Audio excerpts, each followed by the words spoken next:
Hola Masters, mi nombre es José Pedro Cornejo y soy chileno. Y como todos ustedes sabrán, en la última semana Chile está sufriendo un despertar social, un estallido social. Y este ha sido reprimido de una forma muy violenta por la policía y las Fuerzas Armadas. Han ocurrido evidentes violaciones a los derechos humanos que ahora incluso una comisión de la ONU está investigando en nuestro país. Pero estas acciones, que son evidentemente impopulares, necesitan de un cierto respaldo político. Y para eso, el gobierno ha llevado a cabo una estrategia. Y hoy te vengo a explicar de qué se trata esta estrategia, cómo está compuesta y qué ideas filosóficas hay detrás. Y te voy a explicar cómo esta estrategia se compone de 4 pasos principales. Así que quédate hasta el final para que puedas entender realmente cómo funciona esto y cómo puedes críticamente darte cuenta que estás siendo manipulado por una estrategia pensada para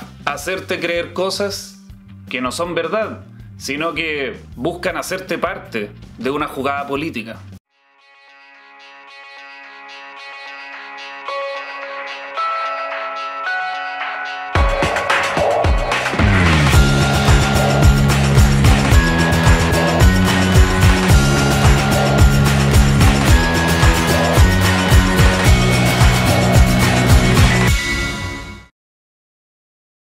Lo primero que hay que tener claro es que la estrategia del presidente Piñera y de todo su gobierno, sobre todo del gabinete, tiene la base la idea de que el lenguaje es capaz de crear realidades y que la repetición constante de ciertos conceptos va a influir en cómo la gente percibe ciertos hechos. Y por lo tanto, que el repetir una y otra vez ciertos conceptos de una u otra forma va a hacer que la población tenga más cercanía o lejanía con ciertos grupos y con ciertos hechos y con ciertas ideas políticas. Seguramente esto ya te es bastante familiar, es lo que hicieron durante la campaña. ¿Recuerdas que hablaban de Chilezuela 1000 veces? Y que en los debates políticos donde participó Piñera era extraño verlo a él repetir básicamente 15 frases que eran puestas en distinto orden y que todas sus intervenciones eran básicamente iguales, sin importar qué se le preguntara, sin importar en qué momento del debate estaba, lo único que hacía era repetir las mismas frases en distinto orden. Bueno, eso es lo que está haciendo hasta hoy. Es parte de esta misma estrategia. Es la misma estrategia, pero llevada a cabo en momentos políticos distintos. Las principales ideas filosóficas que están a la base de esta estrategia las vamos a enumerar primero para luego ver cuál es el rol que cumplen en los distintos pasos de esta táctica. La primera de estas ideas filosóficas es la de los hechos institucionales, un concepto acuñado por el filósofo estadounidense John Searle, que básicamente lo que postula es que hay distintos actos de lenguaje que tienen distintas funciones dentro de nuestra percepción de la realidad. Por ejemplo, cuando yo digo que en la cordillera de los Andes hay nieve, ahí lo que estoy haciendo es describir a través del lenguaje un hecho, es decir, algo que de facto es así y que solo es descrito por el lenguaje. Sin embargo, hay otros hechos que son creados a través de la descripción del lenguaje. Por ejemplo, cuando yo digo que la cordillera de los Andes es la frontera entre Chile y Argentina. Ese no es un hecho de la naturaleza, no es algo que yo esté describiendo y que veo en la experiencia, sino que es un hecho que estoy creando al describirlo lingüísticamente. Eso es un hecho institucional y vamos a ver que en esta estrategia este tipo de uso del lenguaje permea todo. La segunda idea filosófica que está detrás de esto es el concepto de postverdad, que básicamente es un concepto que se ha acuñado nuevamente para describir algo que ha existido siempre y que sobre todo se hizo famosísimo durante el régimen nazi. El genio que está detrás de esta idea es Goebbels, sí, el ministro de propaganda nazi. Y ese es el concepto con el que hoy se dice posverdad, pero en verdad es propaganda, sigue siendo propaganda. Y la frase que quedó acuñada para siempre en bronce es que una mentira que se repite 1000 veces termina por transformarse en verdad. Es decir, No importa si tú estás, por ejemplo, acuñando un hecho institucional a través del lenguaje y que básicamente no tiene ningún asidero en la realidad, pero tú lo dices 1, 2, 3, 4, 5, 6, 1000 veces, finalmente termina por quedar sedimentado en la visión de mundo de la población, que está sometida a escucharlo 48.320 veces a través de la radio, la televisión y los diarios. Sí, esto todos lo vemos todo el tiempo. A nadie le parece raro esto que estoy diciendo. Otra idea que siempre ha estado a la base de todas las estrategias propagandísticas es que se necesita la creación de un enemigo común. Una forma de afiatar a la población para poder traer hacia sí mismo, hacia el discurso que se está dando, generar afinidad con este discurso que se está dando, para poder conducir a ciertos fines que el político en cuestión, en este caso el gobierno, quiere apuntar, es la creación de un enemigo común, para que se genere una especie de lógica del chivo expiatorio. Y por eso las teorías conspirativas son un componente esencial de este tipo de estrategias. Para los nazis era la conspiración internacional judía. Hoy en Chile se intenta instalar que es Venezuela a través del Foro de Sao Paulo quien está haciendo colapsar este gobierno. Básicamente lo que se intenta mostrar en ambos casos es que se está frente a un peligro que es invisible, pero muy poderoso, muy organizado, muy cohesionado y que significan una amenaza real, a pesar de que nadie los ve en ninguna parte. ¿Cómo no vamos a tenerle miedo a un enemigo invisible? Es todo parte de una puesta en escena. Y en base a esto último, la última idea que está a la base de toda esta estrategia es el divide et impera. Es decir, divide y vencerás. Un principio que está instalado en la teoría política desde Maquiavelo, en su obra El Príncipe. Muy importante, porque esto lo que revela es que es imprescindible para poder llevar una buena estrategia política que el enemigo se divida, porque el enemigo dividido es más fácil de vencer. Si logramos que nuestro contrincante se divida en partes que a la vez entran en pugna entre sí, entonces nos va a ser mucho más fácil poder vencerlas a las dos. Lo que hay que tener claro es que estas estrategias están siempre presentes en cada uno de los pasos que describiremos a continuación. Sin embargo, tienen más preponderancia en un momento que en otro, pero están siempre ahí presentes y entrelazadas, ¿ya? Ok, vamos. Primer paso. Lo primero que hay que tener claro es que así como a través del lenguaje podemos darle existencia a ciertas cosas, también podemos hacer que ciertos hechos desaparezcan al no nombrarlos en absoluto. De esta forma, el gobierno y su gabinete evitan, o por lo menos en los primeros días de la protesta, y sobre todo durante los días en que hubo más represión policial y militar, se evitó de forma sistemática usar expresiones como protesta social, manifestación política, desobediencia civil. No, de esta forma se da a entender que el hecho básicamente no existe.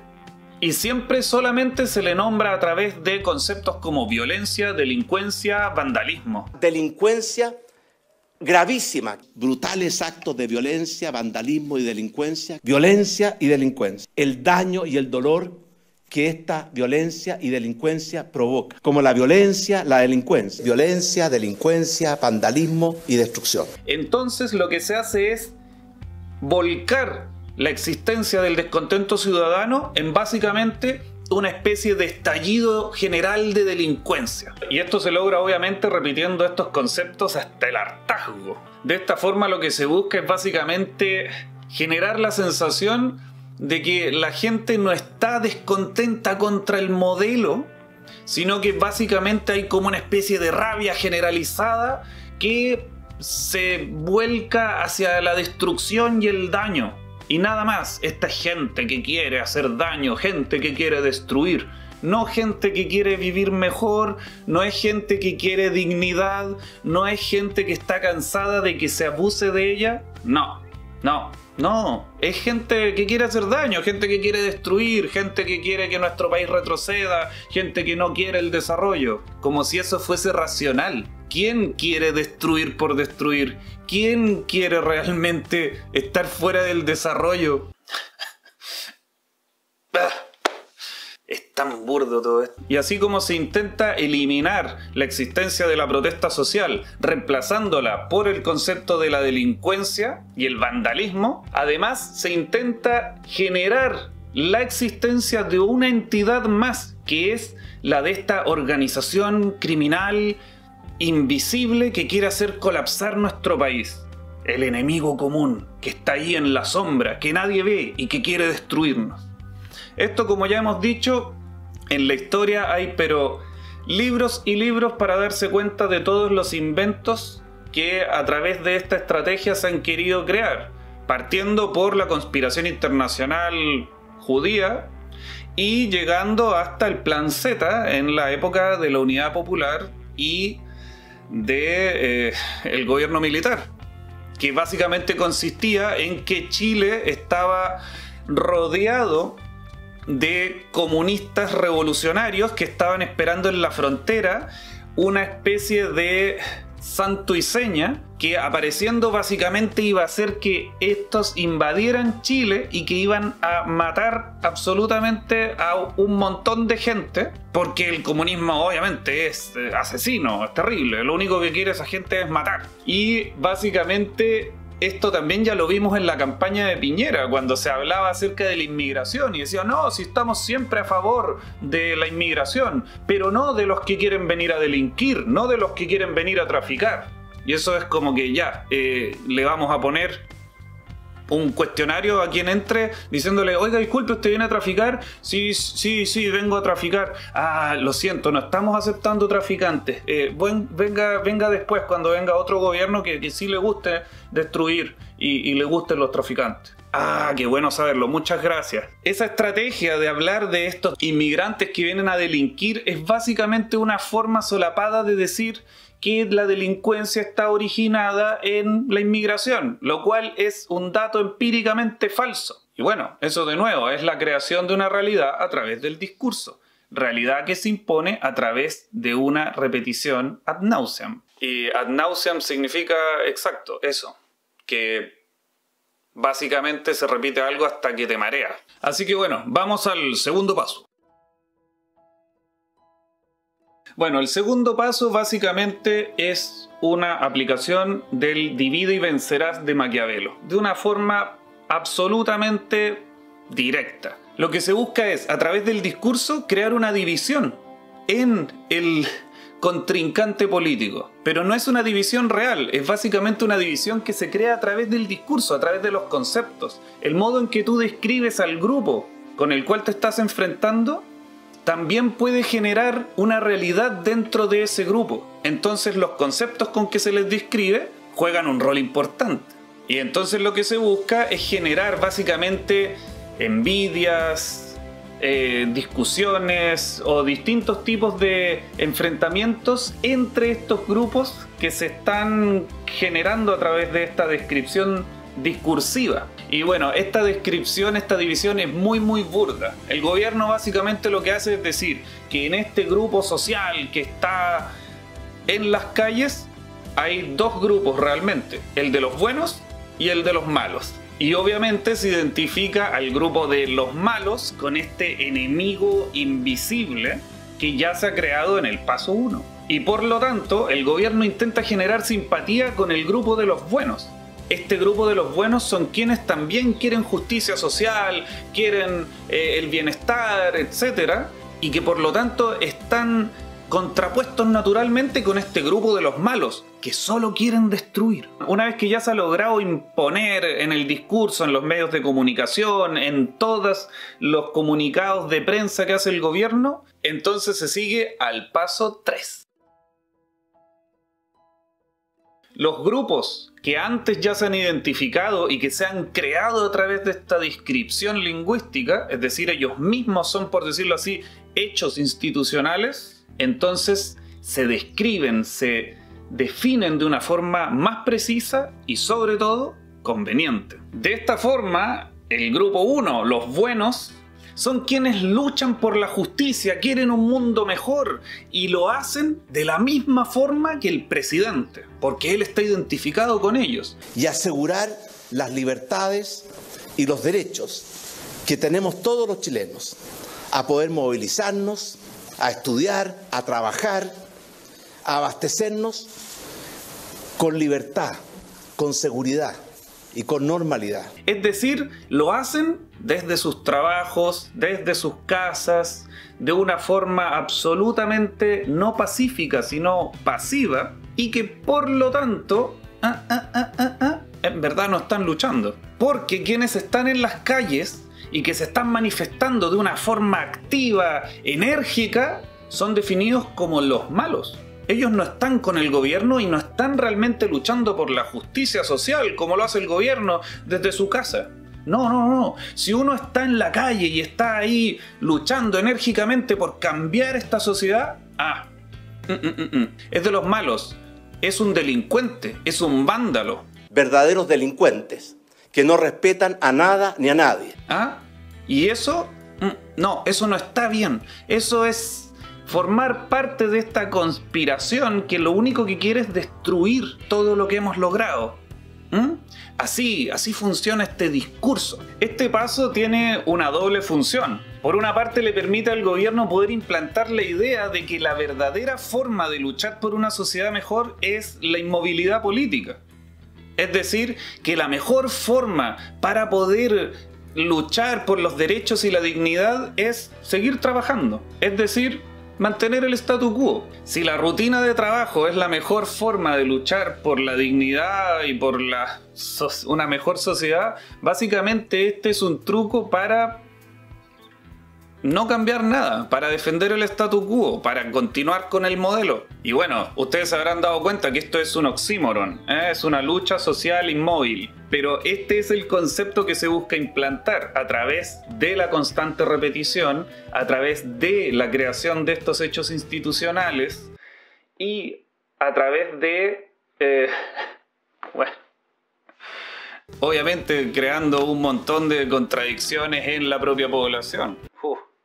Divide et impera. Y la segunda función de este paso es también muy importante y tiene que ver directamente con la legitimación del uso de la fuerza.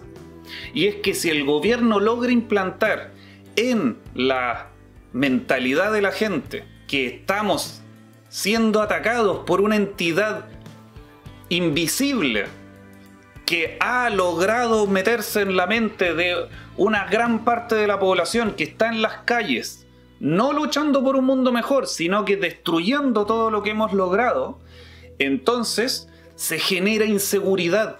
Y eso es lo que necesita el gobierno, que la gente se sienta atacada, se siente insegura, porque nadie puede legitimar el uso de la fuerza si es que no está pasando nada malo, si es que realmente tiene el control de la situación.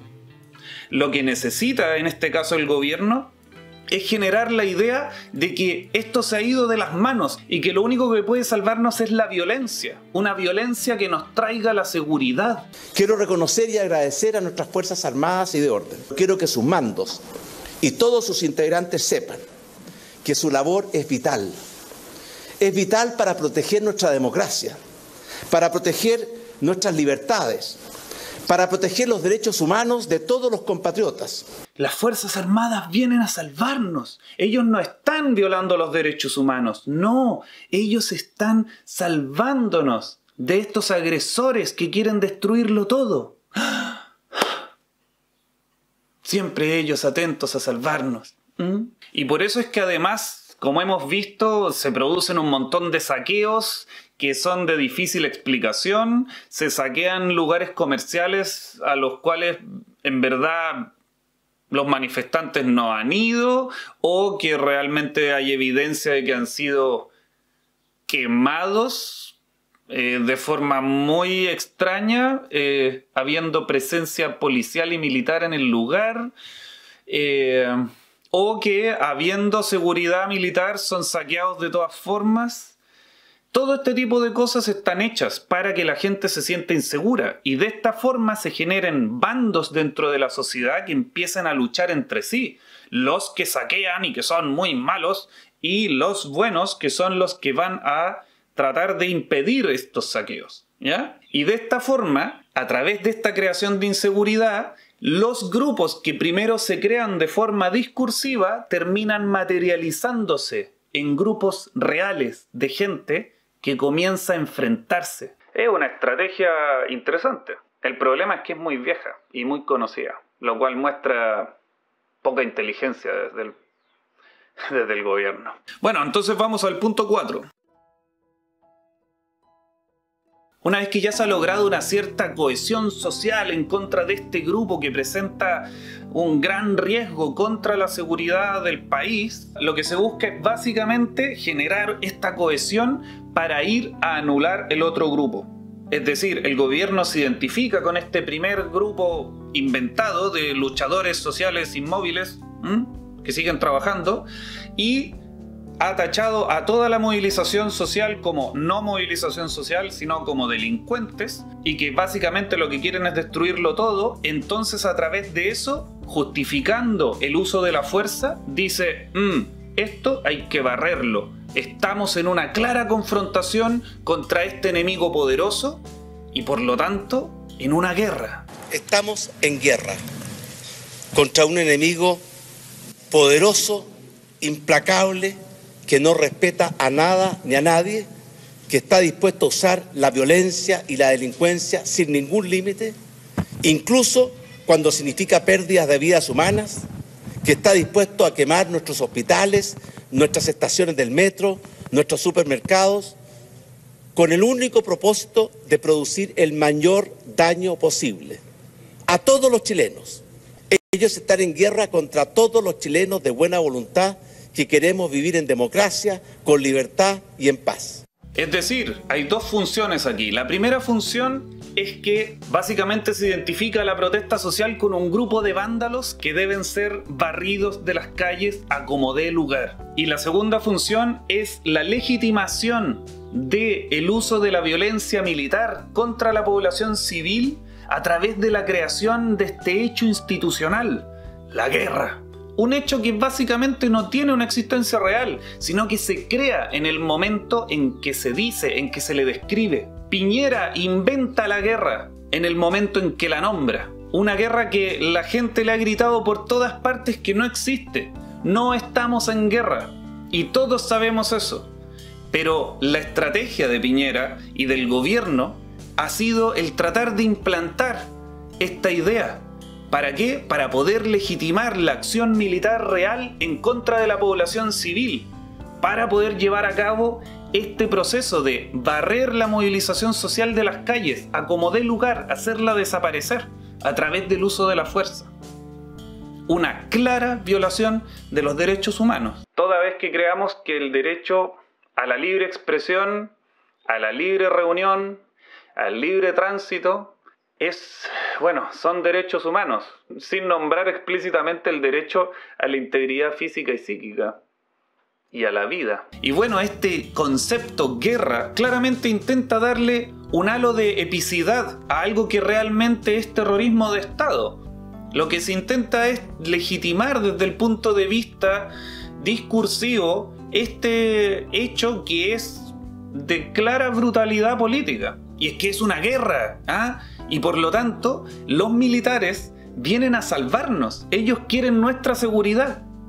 Y eso es muy, muy confuso para la población. Porque la verdad es que son los militares los que nos han disparado a la población. En ningún caso nadie ha sentido que los militares nos están salvando de nada. Toda vez que incluso, estando ellos en las calles, han continuado los saqueos. Saqueos, destrucción, y uno dice, bueno, ¿cuál seguridad?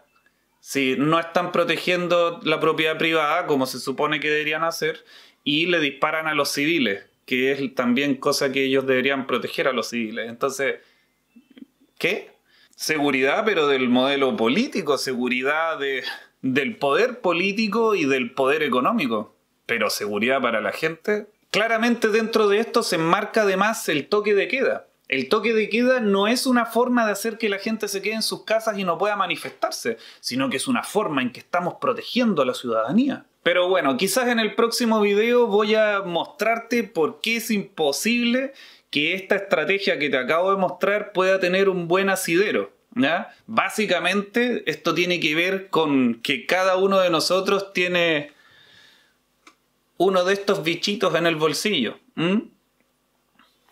Bueno, y básicamente esta estrategia de los años 20 se siguió usando durante todo el siglo XX, tuvo excelentes resultados en la década de los 70 y 80, pero desde la invención del smartphone no tienen cómo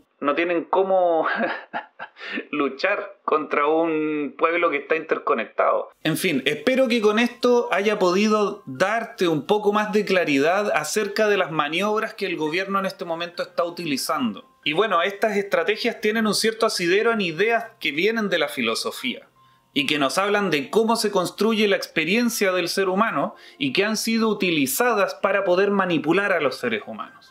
Esto claramente es también un abuso de parte del poder político de estas ideas que no han sido concebidas para el mal, exceptuando por supuesto a Goebbels, que no es un filósofo. Para terminar, quiero agradecerle a todas las personas que han dejado el corazón en la calle durante estas semanas y sobre todo a quienes por ir a la calle no pudieron volver jamás a estar con sus familias y que sus familias los van a extrañar por siempre.